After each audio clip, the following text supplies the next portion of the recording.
Hello friends. तो आज हम पढ़ाने वाले हैं UPS का एक नया टॉपिक जिसका नाम है inheritance. Inheritance is possible to inherit attribute and method from one class to another class. ठीक, ये इन इनहेरिट करता है एट्रीब्यूट और मेथड को, ये इनहेरिट करता है किसी दूसरे क्लास को। ठीक, और ये हमारा है इनहेरिटेंस का डायग्राम।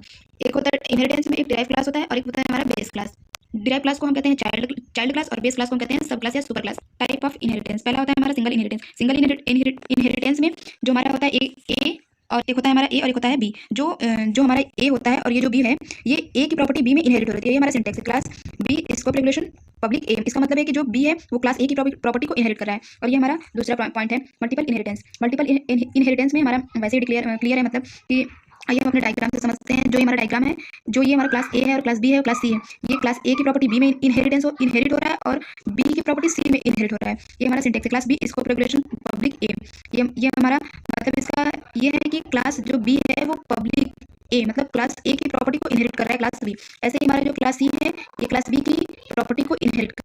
मल्टीपल इनहेरिटेंस का पहले हम आपको डायग्राम समझाते हैं। जो ये हमारा क्लास बी है और ये हमारा क्लास A1 और A2 है। क्लास बी में क्लास A1 की प्रॉपर्टी आ रही है और क्लास A2 की प्रॉपर्टी आ रही है। ठीक, ये हमारा सिंटेक्स है। क्लास A1 और क्लास A2। ये class B scope regulation public A1 public A2। इसका मतलब है क्लास बी में ये मतलब क्लास या पब्लिक इसको बोल सकते हैं। क्लास A1 की प्रॉपर्टी और क्लास A2 की प्रॉपर्टी क्लास बी में इनहेरिट हो रहा है। ये हमारा हायरार्किकल इनहेरिटेंस है। हमारा ये